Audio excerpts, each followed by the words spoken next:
I'm Shelby Hilton from St. Petersburg, Florida, and I'm a former gymnast of the University of Kentucky gymnastics team and a fifth-year senior. Being a gymnast at the University of Kentucky was a blast.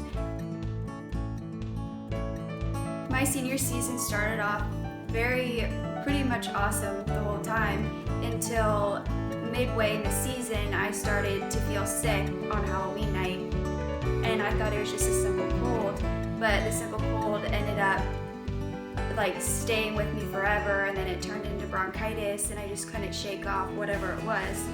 So I just pushed through it and I just thought it was something that I'd get over, but unfortunately it just never stopped, and I had to keep going back to the doctor. I had to keep taking more medicine, being on steroids just to try and figure it out.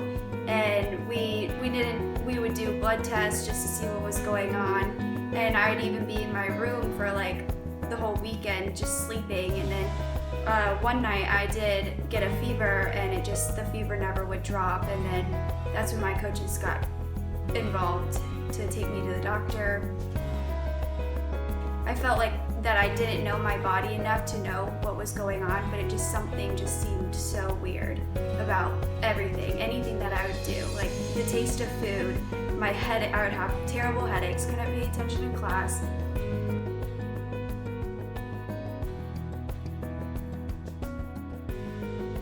The Florida meet, I was so excited to go. My whole family was there. They came from other states, and all of my friends were coming, and my friends that go to Florida were there.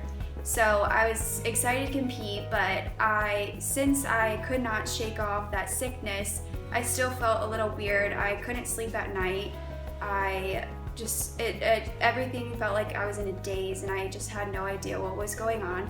I get to the meet, and my warm-ups were so good. They were even my coach was like, "Wow, you're doing great today. You should be sick all the time." And I was like, "Oh, okay, funny." I was first up on floor.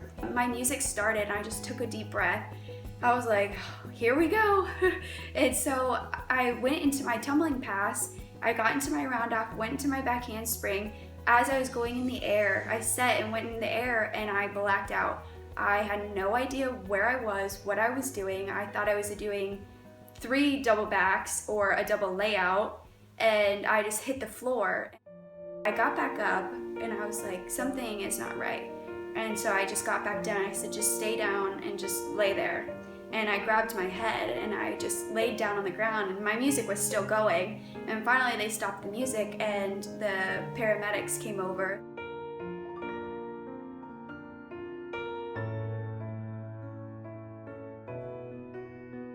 We did scans, and then a doctor said, it just looks blurry back there. I said, why? What? She's like, you were probably moving. I said, no, I wasn't moving. Go check it again. And they came back and they said that there is a tumor, could be benign, could be cancer, we don't know.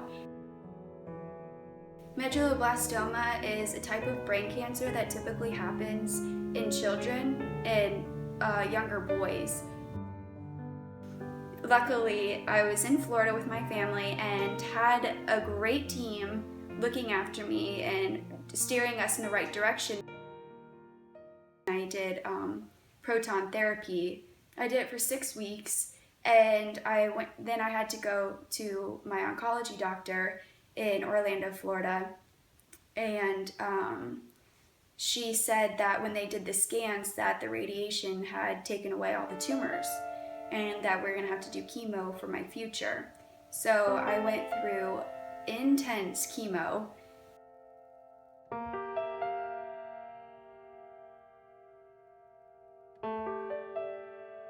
I got through that, lost all my hair, lost all my muscle, lost all my weight. But I ended up fighting through it with my friends and family and the whole UK community. The day of my remission was October 29th, 2015. My whole family was there, so it was amazing to experience that with everybody else and just say that I was able to battle through it.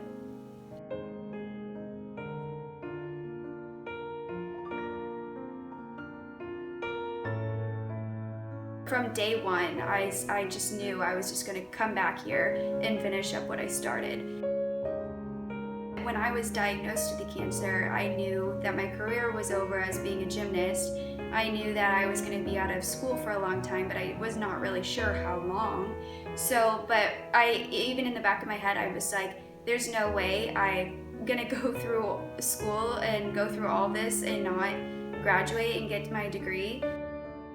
I struggled a little in the beginning trying to figure out, how do I study for a test? Like, how am I going to be organized and all that, take on all these classes? At midterm, I had a 3.0, which was surprising even to my doctors. So I just had a lot of support, and the support is what helps me get through what I'm going through.